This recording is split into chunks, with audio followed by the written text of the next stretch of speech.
क्या होता है ऐसा जो इस बच्चे के माता पिता उसे बाल सुधार केंद्र में छोड़ जाते हैं और इस बच्चे ने 17 साल की उम्र में ही कैसे किया 20 लोगों की कत्ल। यह जानने के लिए अभी लाइक करें और चैनल सब्सक्राइब करें। यह कहानी है एक बिट्टू नाम के लड़के का जो कि पढ़ाई में बहुत ही होशियार था। वह पढ़ाई के साथ साथ खेल, संगीत, डांस में भी बहुत रुचि रखता था। बिट्टू के पिता एक ड्राइवर थे। वह ज़्यादातर घर से दूर ही रहते थे। बिट्टू जब क्लास 10th में जाता है तब उसके पिता उसके उच्च पढ़ाई के लिए उसे एक फ़ोन खरीद देते हैं ताकि वह उच्च स्तर की पढ़ाई कर सके। लेकिन होता ठीक उसका उल्टा है। बिट्टू पढ़ाई में अच्छे होने की जगह और भी पढ़ाई कमज़ोर हो जाता है। उसे पढ़ाई में थोड़ा भी मन नहीं लगता है क्योंकि बिट्टू के दोस्त अपने फ़ोन में फ्री फायर नाम के गेम खेलते हैं। यह देखकर बिट्टू को भी यह खेलने की इच्छा होती है और बिट्टू भी फ्री फायर डाउनलोड कर लेता है। फ्री फायर अगर आपने भी कभी खेला होगा तो आपको पता होगा, यह पता ही होगा कि अगर आप एक बार इस गेम को खेलना शुरू करते हैं तो आप इसमें मग्न हो जाते हैं और अपने भी कभी ना कभी इस गेम में प्रो बनने के लिए डायमंड टॉपअप तो ज़रूर ही किया होगा। उसी तरह बिट्टू का भी यही मन होता है कि मैं भी अपने गेम में टॉपअप करूं, पर उसके पास उतना पैसा नहीं होता है। लेकिन एक दिन ऐसा होता है जिससे आपका होश उड़ जाएंगे।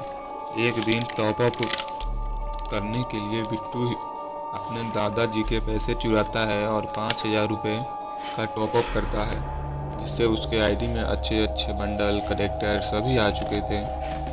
आपको तो यह पता ही होगा कि अगर कुत्ते के मुंह में एक बार खून लग जाता है तो वो बार बार शिकार करना चाहता है। बिट्टू ठीक ऐसा ही करता है। वह कभी अपने मम्मी के पैसे, कभी पापा के पैसे, कभी दादा के पैसे चुराकर टॉपअप करता है रहता है। वह धीरे धीरे अपने पापा का भी बैंक खाली कर देता है। पर फ्री फायर ऐसा गेम है जिसमें अगर आप कितना भी पैसा लगा दो वह आपको कम ही लगेगा। बिट्टू ने टोटल गेम में लगभग 5 लाख रुपए लगा दिए थे। यह देखकर उसके पिता बहुत ज़्यादा गुस्सा होते हैं, पर वह अपने पिता का इकलौता होने के कारण उसको कुछ नहीं करते हैं। तभी भारत में फ्री फायर बैन हो जाता है।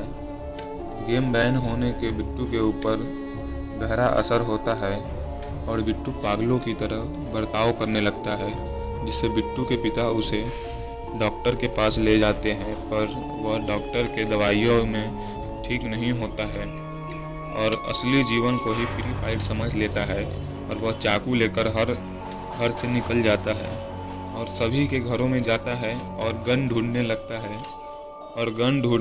है। इसे दिखाई देते हैं, इसे यह मार डालता है था और बहुत खुश होता था।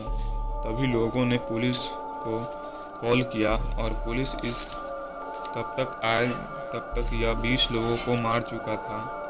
बिट्टू का उम्र 18 साल से कम होने के कारण उसे बाल सुधार केंद्र भेजा जाता है। बिट्टू के माता पिता इसे हर रविवार मिलने जाते हैं। 2 साल बाद बिट्टू बाल सुधार केंद्र से बाहर आता है।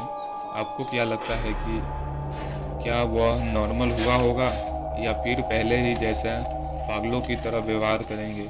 यह तो आपको 1K सब्सक्राइबर कंप्लीट होने के बाद ही पता चलेगा। तो जल्दी से कंप्लीट करा दो, फिर मिलते हैं 1K